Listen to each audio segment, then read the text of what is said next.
पूरे देश वाराणसी की ओर दौड़कर आ रहे हैं। पूरे देश में मोदी जी के पक्ष में एक बहुत बड़ा लहर है, तूफान है। और वाराणसी देश के विश्व के सबसे पुरानी शहरों में भी एक है। वाराणसी सनातन धर्म के जो अविनाशी परंपरा है, इसका एक प्रतीक भी है। और अपने कार्यकाल के भारत के राजऋषि नरेंद्र मोदी जी के लोकसभा क्षेत्र भी है। स्वाभाविक रूप से कार्यकर्ताओं में, जनता में बहुत बड़ी उत्साह है। हम सब 1 जून के लिए इंतजार कर रहे हैं।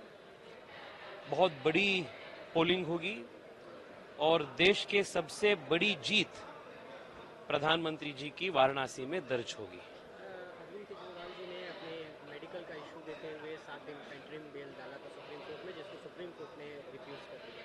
क्या कहेंगे? अभी तक तो चुनाव प्रचार भी कर रहे थे। देखिए, अरविंद केजरीवाल जी को ये जो बेल मिला है वो एक बहुत एक्सेप्शनल बेल था। हम सब न्यायपालिका को और सुप्रीम कोर्ट को इज्जत करते हैं, पर अरविंद केजरीवाल जी के इस इश्यू में जिस मानदंड के ऊपर उनको बेल मिला, वही यार्ड स्टिक के आधार पर, वही मानदंड के आधार पर हेमंत सोरेन जी को नहीं मिला। कई अन्य नेता जो अंदर है वो भी बाहर आकर कैंपेन करना चाहते थे, उनको नहीं मिला है।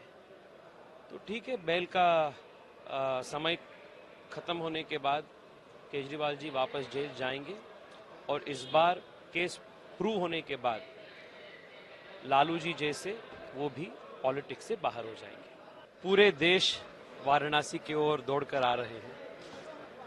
पूरे देश में मोदी जी के पक्ष में एक बहुत बड़ा लहर है, तूफान है। और वाराणसी देश के विश्व के सबसे पुरानी शहरों में भी एक है। वाराणसी सनातन धर्म के जो अविनाशी परंपरा है, इसका एक प्रतीक भी है। और अपने कार्यकाल के भारत के राजऋषि नरेंद्र मोदी जी के लोकसभा क्षेत्र भी है। स्वाभाविक रूप से कार्यकर्ताओं में, जनता में बहुत बड़ी उत्साह है। हम सब 1 जून के लिए इंतजार कर रहे हैं। बहुत बड़ी पोलिंग होगी और देश के सबसे बड़ी जीत प्रधानमंत्री जी की वाराणसी में दर्ज होगी। अरविंद केजरीवाल जी ने अपने मेडिकल का इशू देते हुए 7 दिन का इंटरिम बेल डाला था सुप्रीम कोर्ट में, जिसको सुप्रीम कोर्ट ने रिफ्यूज कर दिया। क्या कहेंगे? अभी तक तो चुनाव प्रचार भी कर रहे थे। देखिए, अरविंद केजरीवाल जी को ये जो बेल मिला है वो एक बहुत एक्सेप्शनल बेल था। हम सब न्यायपालिका को और सुप्रीम कोर्ट को इज्जत करते हैं, पर अरविंद केजरीवाल जी के इस इश्यू में जिस मानदंड के ऊपर उनको बेल मिला, वही यार्ड स्टिक के आधार पर, वही मानदंड के आधार पर हेमंत सोरेन जी को नहीं मिला। कई अन्य नेता जो अंदर है वो भी बाहर आकर कैंपेन करना चाहते थे, उनको नहीं मिला है।